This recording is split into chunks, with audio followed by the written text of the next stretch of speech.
Porto presents Hot Girl Walk. Find happiness, achieve your dreams, and cultivate confidence. Written and read by Mia Lind.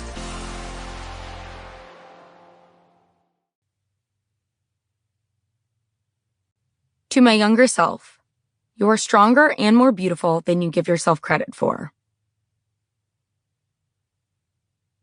My journey and inspiration. What is a hot girl? For me, the idea stems back to social media, specifically Instagram. I was 11 years old when I first heard about Instagram.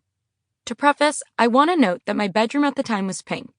My mom told me I could paint the walls any color I wanted when we moved from New York to Los Angeles.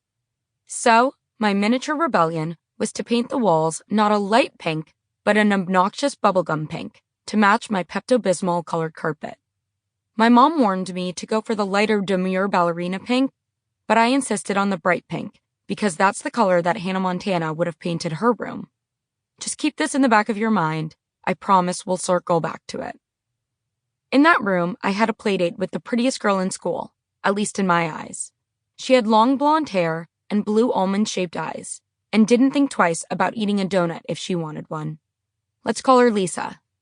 Lisa flipped her iPhone toward me and showed me a grid of 9 girls. They were all selfies taken from an upward angle in direct sunlight, and in one of the small squares was Lisa. After about 5 seconds to digest what I was looking at, she asked, "Am I prettier than these girls?" "Of course," I quickly answered. "You're like so pretty." "Thanks." "What is that?" I asked. "This is an app called Instagram. You can post photos on your account, kind of like Facebook, but it's only for photos. They do beauty competitions here. You submit your picture to these accounts, and everyone votes on who is the prettiest," Lisa explained. This was my first introduction to social media, beauty competitions for 11-year-olds. About 2 years later, I got an Instagram account. Since that playdate with Lisa, I spent my early adolescence trying to discover what it meant to be a hot girl, and it wasn't easy. Teen Vogue told me that hot girls wear red because it catches a guy's attention. The models in magazines showed me that hot girls have six-pack abs. Social media said that hot girls definitely never use Photoshop and always have a natural thigh gap and perfect skin. Hot girls in general aren't girly either. In Twilight, the outwardly girly girl never gets the brooding, good-looking vampire boyfriend. It's the quiet, easily manipulated girl who gets not one, but 2 guys fighting over her. However, hot girls can be girly when the time is right. On top of all of that, they must effortlessly smell good and wear makeup that doesn't look like they're wearing makeup. Social media continued to evolve along with my maturity. It became a fixture in our home, school, and internet culture.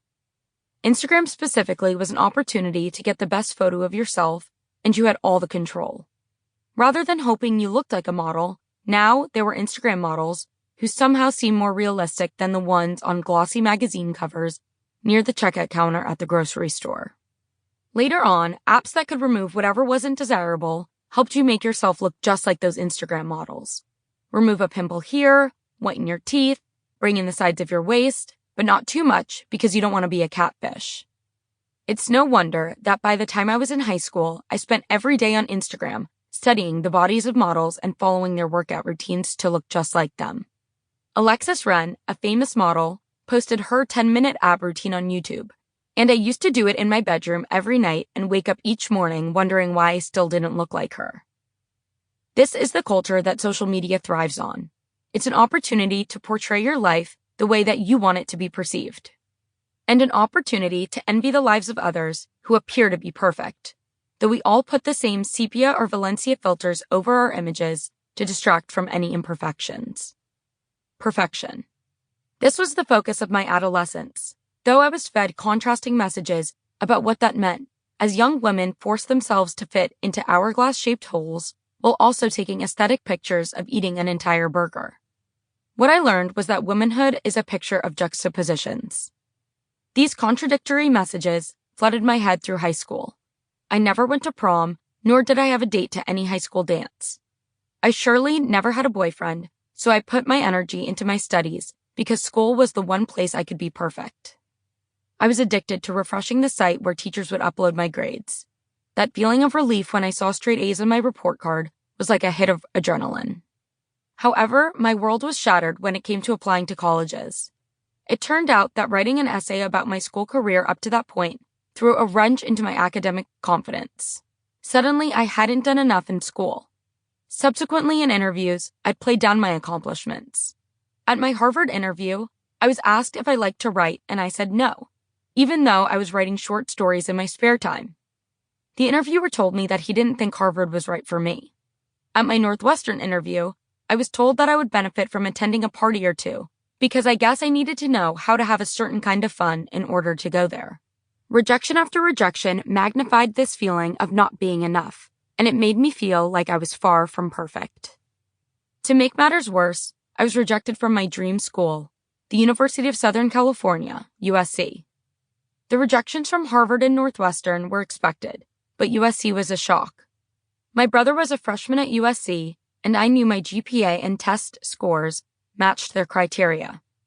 My spirit was completely crushed, but I wasn't going down without a fight. As a Hail Mary, I submitted an appeal and succeeded. I was accepted to USC for the 2018 spring semester. While, to me, going to USC was the obvious choice, I had this nagging feeling that I wouldn't fit in, that I didn't belong because of that original rejection.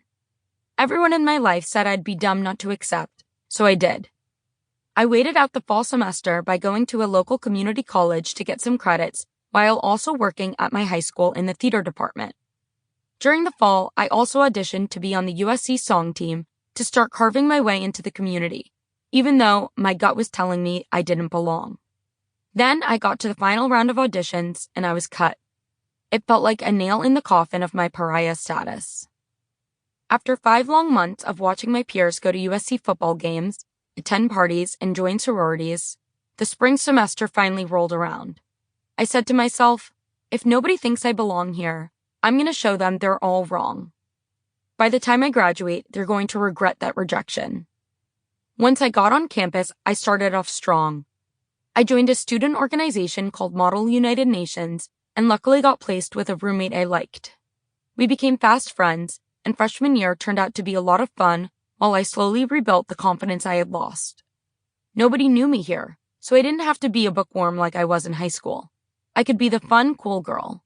This release of my reputation built my confidence 100-fold.